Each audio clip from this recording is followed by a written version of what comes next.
Mau kemana? Bisa sekalian traveling mau kemana? Mau lumayan kan Swiss bisa dibilang. Masa lalu bisa nggak? Waduh, mau beli Bitcoin ya? Iya makanya, sama, gue juga mau, nggak usah lu.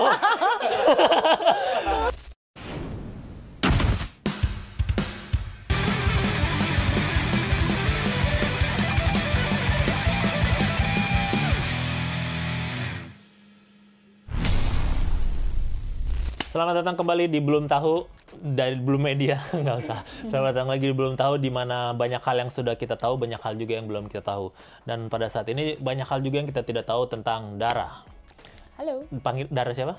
Dara Sarasvati. Dara Sarasvati. Yeah. Paling pasti, siapanya Isyana Sarasvati nih? Ya paling sudah kodian ya pertanyaan itu ya. Iyalah, beberapa pertanyaan ada. Ya udah, kita sekarang selamat datang Dara Sarasvati di Belum Tahu. Kita sudah banyak hal yang tahu tentang Dara, tapi banyak juga yang belum tahu. Mungkin kita belum tahu tentang beberapa pendapat Dara mengenai beberapa topik. Oke. Topik pertama adalah banyak orang yang bilang kalau nasi Padang, nasinya itu kebanyakan. Selalu kalau dibawa pulang selalu kebanyakan. Setuju nggak? Setuju sih ya. Kenapa? Kalau kita ngomongin nasi Padang dari perspektifku, aku setuju itu kebanyakan karena emang porsi makanku nggak sebanyak itu. Cuman mungkin kalau kita ngomongin secara general nggak ngerti kan orang beda-beda kebutuhan makannya. Benar. Ya kan? Tapi kalau menurut gua kayaknya itu nggak kebanyakan. Itu memang sudah seharusnya kayak gitu. Kan seperti tadi aku bilang, mungkin kebutuhan makanmu lebih banyak daripada kebutuhan makanku, betul kan? Tapi berarti bukan masalah kebutuhan, ini masalah originalitas. Apa kaitannya volume nasi dengan originalitas? Karena emang porsi Padang tuh segitu. Kalau porsi Padangnya dikurangin sesuai dengan porsimu, berarti itu bukan nasi Padang original. Itu nasi Padang Dara Nasi Padang custom. Nasi Padang Dara Sarasvati. Nasi Padang Dara Sarasvati custom, specialized ya. Karena nasi Padang secara harfiahnya kalau menurut gua ya begitu. Mau terlepas dari sejarahnya. Ada. Kenapa gitu? Karena emang ya kalau dulu kan ada yang bilang karena nasi Padang itu karena dulu zaman penjajahan nasinya dibanyakin biar bisa makan di rumah. Ada juga yang kayak gitu. Tapi itu di luar itu menurut gua secara rasio lauk sayur dan segala macam tuh pas buat nasi sebanyak itu. Berarti mungkin pas zaman penjajahan itu masyarakat Padang lebih susah ya daripada masyarakat Jawa. Soalnya kalau di Jawa nasi gudeg nggak sebanyak itu nasinya. Nasi gudeg nggak sebanyak itu. Nggak tahu ya, mungkin kalau zaman penjajahan bisa jadi nggak sebanyak itu juga. Zaman penjajahan kita nggak tahu. Cuman kalau sekarang kan dulu ceritanya kenapa nasinya kayak gitu banyak karena ketika zaman penjajahan.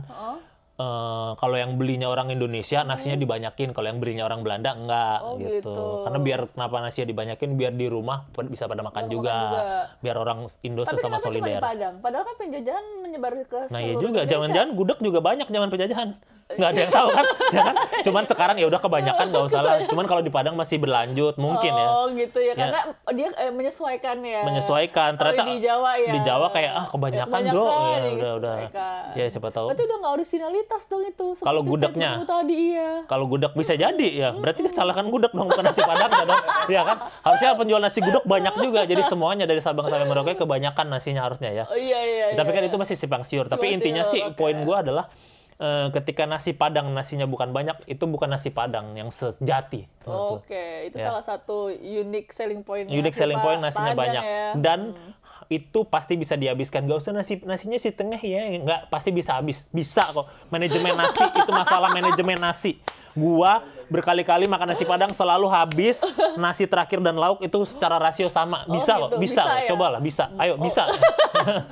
Jadi tetap nggak setuju ya, tapi biar gimana juga. Nggak setuju sih mas, Ya karena takutnya mubazir kalau aku. Mubazir gitu. ya, iya. Kan sebenarnya kalau kita makan di tempat kita boleh nambah kan, dan lebih sedikit. Kita ini aja sendiri kan nasinya. Oh tergantung. Oh iya sih, iya. Daripada kebanyakan udahlah seperlunya. Dia aja ya gitu. Ya udah, kalau gitu kita agree to disagree aja untuk ini. Oke, kita tidak setuju kalau nasi Padang itu menurut Mbak Dara itu harus nggak apa-apa. Kalau menurut gua harus banyak karena biar OG. Oke. Demokrasi nggak apa-apa. Nggak apa-apa ya. Oke. Selanjutnya adalah pembahasan tentang model. Ya mungkin belakangan juga udah sering juga ya berkecimpung bahasanya tahun 2000 sebelum Masehi. Berkecimpung di model-modelan lah ya. Menurut Mbak Dara, model tuh harus kurus nggak? Nggak setuju ya. Kalau statement nggak setuju juga. Karena kan model macam-macam, maksudnya betul. Model apa dulu. Betul. Tapi kan sekarang stigmanya tetap gitu, model harus kurus, model catwalk harus yang kurus banget. Kenapa kira-kira orang harus masih ada statement kayak gitu? Aku nggak ngerti ya kenapa masih ada. Mungkin memang beberapa orang punya pandangannya sendiri.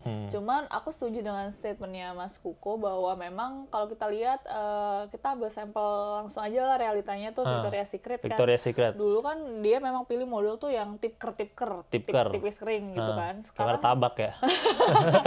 Sekarang kalau kita lihat juga kemarin mereka sempat ngadain campaign di mana modelnya itu ukuran semua wanita. Ukuran semua wanita dari yang kurus banget yang sedang ada, sampai extra size juga ada. Yes, betul.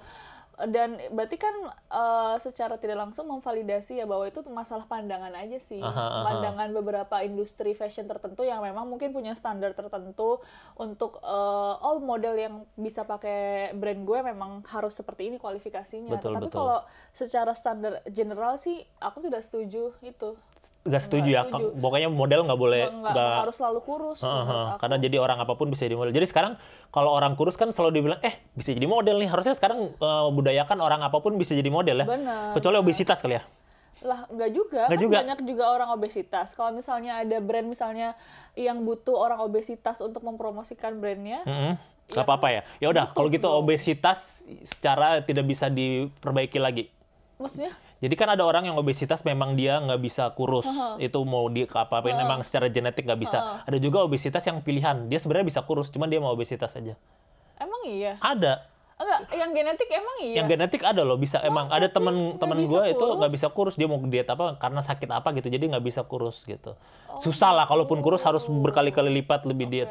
Ada juga yang emang sebenarnya dia bisa kurus, cuman nggak mau, dia suka makan aja dan nggak mau diet. Kalau gitu gimana? Kalau itu gimana apanya nih? Kalau gitu setuju nggak kalau misalkan kan tadi kayak itu bisa jadi salah satu bagian dari kategori ukuran juga. Kalau gue soalnya rada nggak setuju kalau yang itu. Kalau aku benar, kalau kaitannya untuk kesehatan, makanya aku bilang mungkin ada suatu sampel brand rumah sakit kayak atau brand obat emang kayak butuh model untuk mengkampanyekan ini dari obesitas bahaya loh, jadi sakit. Jadi model itu aja ya juga ya, jadi tetap berguna ya. Iya sih. Iya juga ya, nggak mesti baju ya, nggak mesti baju. Iya.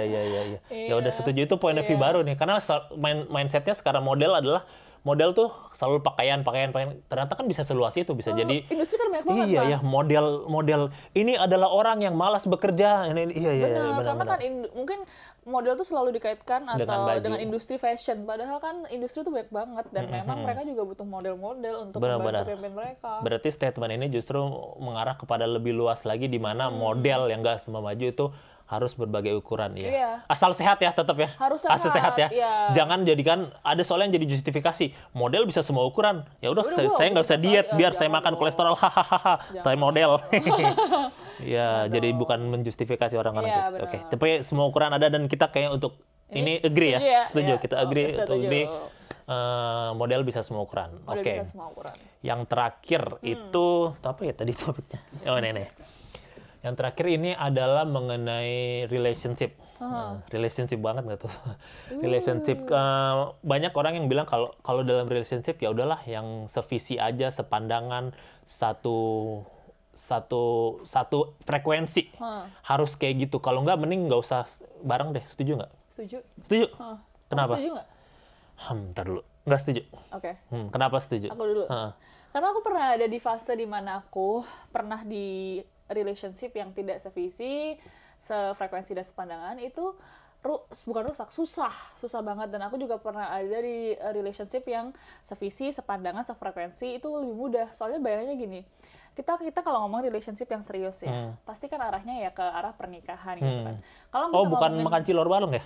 Ya itu part of the story-nya. Ternyata endingnya pernikahan. Iya. Part of the story-nya Oke, terus. dalam pernikahan gitu kan.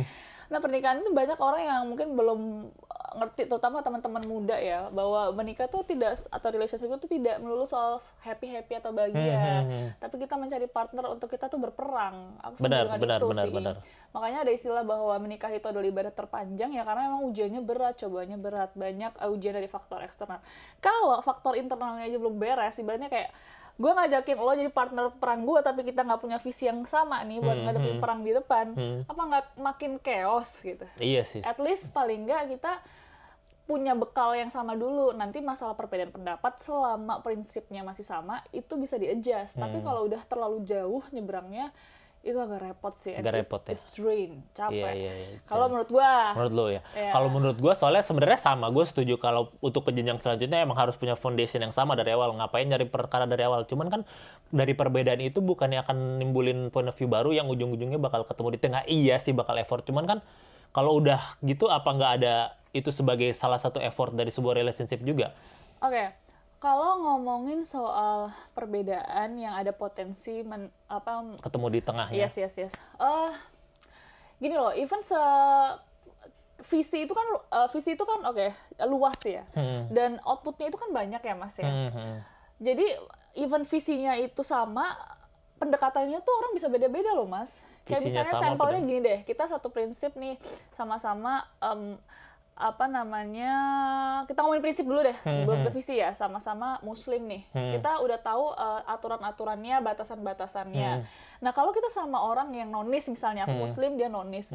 Di tempat aku minum itu haram, ya kan? Dan itu ada tuh dalilnya dan hukumnya. Bahwa kalau kita minum 40 hari ibadah nggak diterima. Tapi sama orang yang nggak ngerti itu, menurut dia kayak, ya ini for socialize, gue butuh untuk menunjang karir gue. Dan kalau dari aku, terus gimana solusinya? Ya udah kita batasin aja minumnya supaya ya secukupnya aja, tapi karir kita tetap jalan. Tapi kalau dari pandangan aku secara muslim, ya itu kan nggak berkah. Nanti kalau nggak berkah nanti begini, itu kan repot tuh, Mas. Jadi nggak bisa, kalau itu udah mati ya maksudnya. Iya, nggak bisa kalau ke situ. Makanya aku bilang ini terkait soal fondasi aja sih. Nah, yang bisa memberikan insight tuh menurut aku karena latar belakang orang yang berbeda-beda. Tetapi selama prinsip fondasinya sama dan latar belakang orang kan beda-beda tuh. Dia dari kecil ke besar, cara pendidikannya, pendekatannya ke keluarganya, ke dia, lingkungan dia itu kan membentuk karakter dia. Nah, justru menurut aku itu tuh yang penting untuk menambah insight. Makanya gini, walaupun kita misalnya sevisi gitu kan, kita tes MBTI, bisa jadi karakter kita beda loh. Dan itu juga kan bisa menambah insight baru, ya kan? Karena kita punya cara pandang yang berbeda. Iya, sebenarnya jadi bisa berubah pikiran nih gue. Baru kali ini gue jadi bisa berubah pikiran jadi agree ya. Oh gitu. Oh iya, gue persuasif berarti ya. Persuasif banget dia dari tadi. Iya juga gitu. Iya. Karena bener kalaupun bedanya, tadi kan soalnya gue bedanya nggak spesifik. Kalaupun bedanya masih, mungkin lu juga akan setuju kalau bedanya masih hal-hal yang kecil masih oke ya. Cuman kalau bedanya udah masalah fundamental kayak keyakinan dan lain-lain udah nggak bisa lah ya. Jadi perbedaan yang di sini mungkin lebih baik ya udah sevisi aja dulu. Masalah kan sevisi belum tentu sama persis. Bener, tetap ada perbedaan. Iya setuju sih, berarti untuk kali ini jadi setuju deh. Tapi kalau udah sevisi dan segala macam, bahkan ininya masalahnya kecil-kecilnya udah nggak ada, tapi kita agree dulu untuk ini. Agree dulu. Agree. Tapi misalkan udah sevisi dan perbedaannya juga dikit, tapi misalnya pasangan nanti Mbak Dara itu ternyata tidak suka ke bioskop, itu langsung turn off nggak? Ini nggak sebagai langsung big no nggak? Nggak big sih, little no aja lah. Little no, tapi karena aku orangnya suka banget nonton sebagai hiburan aku. Tapi dia nggak, saya anti bioskop gitu. Saya nggak mau ke bioskop dingin gitu. Ya little no lah. Little no, tapi nggak jadi ini. Iya kan, itu kan hobi orang ya. Kita kan nggak boleh Tapi sometimes emang kita butuh kayak memberikan tantangan deh kalau emang lo mencintai gue, dan ini kan tidak menyinggung soal prinsip lo dan apa-apa lo. Ya lo mau dong berjuang dengan hal lo nemenin gue nonton. Apa susahnya sih ke bioskop? Lu takut apa? Takut denger all around? Udah sekali doang nanti lu bisa. Iya benar. Takut setan gitu kan. Tapi itu nggak apa-apa ya pokoknya ya. Walaupun nanti kan apalagi Mbak Dara kan nanti akan main film-film terus, masa nggak akan ke bioskop? Nanti bisa pasangan akan jadi masalah loh. Nggak pernah mau datang ya kan? Itu beda case sih. Kalau misalnya aku memang di industri film dan memang aku punya pasangan yang support, harusnya sih dia harusnya kan. Kalau nggak berarti udah nggak aja deh dari awal. Dong, nggak aja berarti kan. Bentuk kamu nggak support aku. Bener kan? Berarti nggak kecil juga kan. Berarti kalau nanti Dara punya pasangan dan gak suka ke bioskop, langsung no ya. Pokoknya harus apa susahnya ke bioskop? Iya. Oh, iya. Ya kan apa susahnya tinggal duduk mau merem-merem. Gue sering kok ke bioskop tidur. Iya. Misalnya yang filmnya. penting dia kayak menghargai kita kan. Bener.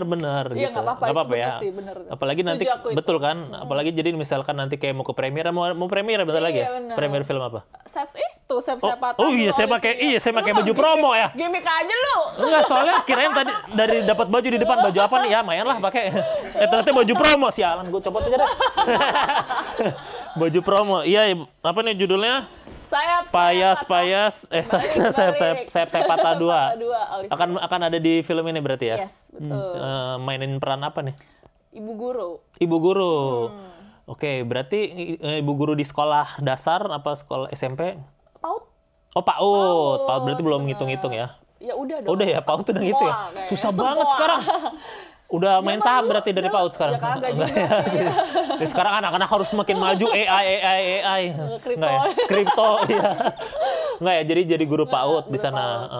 Gitu. Dan ceritanya tuh tentang apa emang film ini? Tentang guru berarti? Enggak sih. Tentang apa? Secara keseluruhan ini Sayap Patah 2 mengisahkan tentang sebuah keluarga yang dimana ini ada satu sosok yang cukup kuat karakternya dan profesi dia adalah sebagai densus yang memberantas terorisme lah. Nah, namun dalam prosesnya ini kan memang dia punya istri meninggal dan dia punya anak nih. Nah, sedangkan dia ini harus punya dua prioritas sekaligus di mana dia membantu dalam tujuan kesejahteraan masyarakat, memberantas terorisme, tapi di samping itu dia juga jadi kehilangan waktunya untuk bersama dengan anaknya. Nah, apa kaitannya aku di sini? Aku adalah guru dari si anak densus itu ya. Ini gitu. Dan ya disitulah aku banyak nanti membantu menemani anak inilah, memberikan perhatian yang tidak banyak diberikan oleh ayahnya. Untuk berjuang di jalan yang lurus gitu. Iya. Jadi ini ya bantu ayahnya ya. Iya. Ya, akan ada romansanya juga nggak berarti tuh? Nonton aja lah ya. Kita nggak tahu ya kan, bisa siapa tahu malah si gurunya ini bisa bantu ayahnya, tahu-tahu megang pistol juga ya. Ada yang tahu kan? Ternyata guru-guru udah bantuin. Convert jadi polisi. Terus ya. dan si bapaknya malah yang kamu dulu gantian jadi kesana ya. Di rumah Iya, jadi main pistol gitu ya. Bisa jadi. Mulai tayangnya kapan tuh? Jangan itu alasannya ya. Ya kan, nggak ada yang tahu atau sequelnya nanti ya. Jangan kan. Tapi ada workshop pegang senjata kemarin nggak ada ya? Siapa tahu ya. Ya pokoknya ada di bioskop nanti mulai kapan? 8 Mei. 8 Mei. 2025. Bentar lagi dong. Sekarang nih 7 Mei nih, besok dong berarti. Besok. Nggak tahu di tanggal berapa mungkin. 8 Mei. Ngikutin. Iya, 8 Mei itu ditayangin di mana? Di seluruh bioskop kesayangan Anda pokoknya. Wih, pintar. Kemarin itu soalnya Arya kesini, dia tidak menyebutkan kesayangan. Hanya di bioskop mana? Di bioskop mana? Harus pakai kesayangan ya. Harus pakai bioskop karena kalau kita nggak datang ke bioskop kesayangan, kita tidak akan ikhlas menontonnya. Ketika datang ke bioskop kesayangan, kita akan ikhlas, keluarkan semua orang beli Sistagor, beli popcorn, semua kita borong ya. Oke, tanggal 8 Mei 2025 di bioskop kesayangan Anda. Oke. Jangan lupa ya nonton Sayap Patah. Oke, itu aja dari kita episode belum tahu kali ini. Tadi sudah banyak hal yang kita tahu akhirnya dari sisi Dara Saraswati mengenai 3 topik yang kita bahas tadi. Dan seperti podcast-podcast pada umumnya harus ditutup dengan sulap. Sulap? Ya, sulap. Lu yang sulap kan, bukan gua kan, Mas? Iya. Tapi lu jangan sulap gua hilang ya. Ide bagus tuh. Oh, nggak mau. Mau kemana? Bisa sekalian traveling, mau kemana? Mau main kan Swiss bisa dihilangin. Masa lalu bisa nggak? Waduh. Mau beli Bitcoin ya? Iya, makanya. Sama, gue juga mau, nggak usah lu. Ya udah, karena sekarang bahasa Inggrisnya saya tahu apa? I know. Bahasa Inggrisnya kamu tahu? You know. You know, makanya. You know. Okay. Gitu. Ya, makanya. Bilang stop di mana aja? Stop, oke. Silakan diambil. Udah? Boleh lihat? Alright. Boleh diingat? Iya. Boleh dilihatkan ke seluruh orang di sini? Sudah? Udah. Boleh ditaruh lagi? Oke. Bentar aku kocok. Boleh. Biar tidak ada kecurangan ya. Tidak ada kecurangan. Ya jatuh. Mohon maaf jatuh. Sudah? Udah. Pilih kanan apa kiri? Kanan. Ya. Mana sulapnya? Untuk pertama kali di dunia, tolong sebutkan kartunya. Uno. Ya, itu kartunya. Benar, gak salah, benar. Cuman angka dan warnanya coba. Ijo. Ijo apa? 9. 9 ijo. Yakin? Yakin. Coba lihat di situ. Di mana? Di bantal. Nah, di balik bantal. Dia diambil. Nah, tuh ada buat. Iya. Terima kasih. Sampai jumpa lagi di Belum Tahu. Bisa sih, Mas. Bisa, terima kasih ya. Keren banget.